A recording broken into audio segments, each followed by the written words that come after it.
Victor Hérault, comment doit-on interpréter ce séjour à Berlin plus long que prévu? Parce qu'on a entendu Maï-Hélène Trémollet nous dire qu'il y avait quand même pas mal d'opacité. Alors sans chercher des choses là où il n'y en a pas, mais quand même, c'est vrai qu'il paraîtrait qu'on l'Algérie a gardé son téléphone, par exemple. Il est probable étonnant. Aussi, alors moi je pense qu'il y a d'ores et déjà des questions de santé. Ensuite, il y a probablement effectivement des questions diplomatiques qui ne sont pas encore réglées.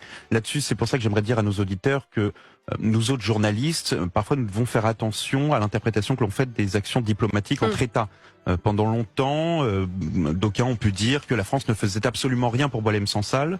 Lorsque vous interrogiez certains ministres en off, etc., même dans le triple off, comme on peut dire, c'est-à-dire interdiction pour le journaliste d'écrire ou de raconter quoi que ce soit, les ministres, notamment de l'Intérieur, nous disaient « je ne peux absolument pas vous raconter ce qui se passe parce que le risque que vous fassiez fuiter une information pourrait remettre en cause absolument toute la libération de Boualem Sansal, toute la négociation avec l'Algérie. » Donc tout ce qu'on ne sait pas encore aujourd'hui, on le saura probablement un jour, mais on ne peut pas, comment dire, absolument vouloir avoir l'information maintenant parce que ça pourrait mettre en péril les négociations et l'aboutissement, puisque Boualem Sansal n'étant pas encore sur le territoire national français, cette affaire n'est pas encore officiellement terminée. Le portable doit être restitué, voilà, les relations avec le président Tebboune doivent s'apaiser également, mais voilà, donc ce n'est pas parce qu'on manque d'informations que la France ou d'autres pays ne le font pas. Mais forcément, on s'interroge. Non, vous avez parfaitement raison.